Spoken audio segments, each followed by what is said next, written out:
I'm Andy Jervis and my company is Chesterton House Financial Planning. Andrew Dobson, Brewer Wealth Management and Financial Planning Consultants. I'm Nicola Downs from Trentham Invest. Joss Harwood, Eldon Financial Planning Limited. My name's Adrian Smith and my company is Adrian Smith & Partners Limited. I'm Simon Gibson, I'm a Director of Atkinson Bolton Consulting. I'm Saren Allett-Davey and I run Heron House Financial Management.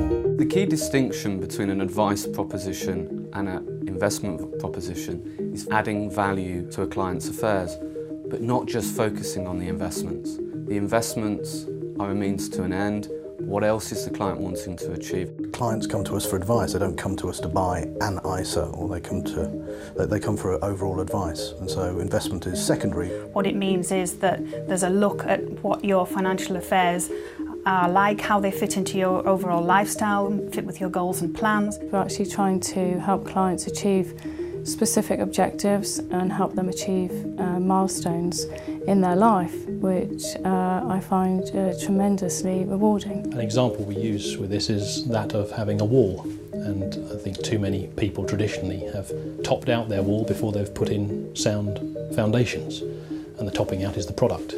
The key link between all of the other solicitors and accountants and all of the other professional advisors, being that key link, being the client's financial friend, financial mentor, that's where we can really add value. Well, we've certainly seen an increase in professionalism, and by that I don't mean a qualitative statement. What we mean is a real focus on advisors understanding the profession that they're really in, which is that of financial advice.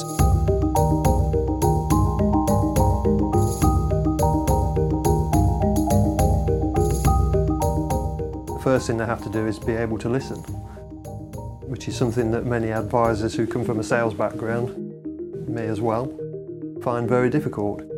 The main thing is the communication and being able to build trust so that people want to work with you, they feel able to share their feelings with you, they feel able to tell you all about their lives. We talk to clients about the fact that the role that we provide to them is that we're their personal finance director. The person is our client as opposed to their money. You need a great deal of experience and maturity, and you have to have a real interest in people and in understanding what makes them tick and in helping them to run their lives in a more effective way. You've got to ask a question to which the client can really open up. And I was told a few years ago by a friend who's a seasoned advisor that the best thing I could do when I was sat in front of a client was to use my eyes and my ears and my mouth in the proportion I'd been given them. 2 eyes and 2 ears, 1 mouth, and ask a question, then shut up and look and listen. From our point of view, it still comes back to you look after the people, you give them what they want. If you don't give them what they want, you don't have a business.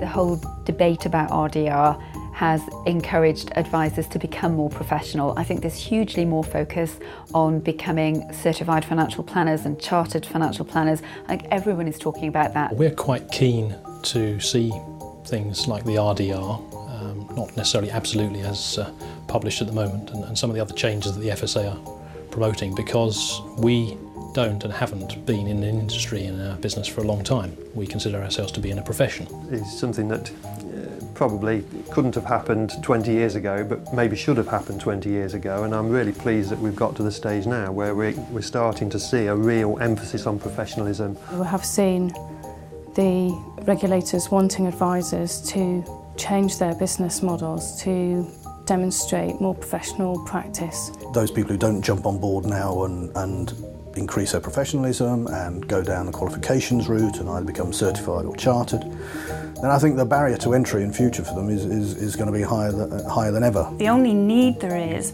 for people who like the look of the financial planning side of the business to make the leap across before the gap gets too big. I really think you've got to climb on board in the foreseeable short term, or you really are going to be left behind.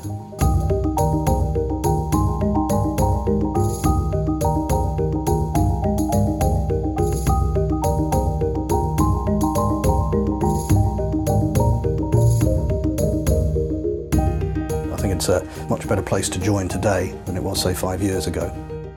I would advise anyone to grasp the fact that we are moving to professionalism. There is going to be a structure there for them, and to set about getting the necessary qualifications and expertise. You have to think about purpose, and you have to think about your values as an individual and what you're trying to achieve. I would focus on getting yourself qualified and then get some good experience. The two can't be separated. You have to be honest with everybody that you deal with.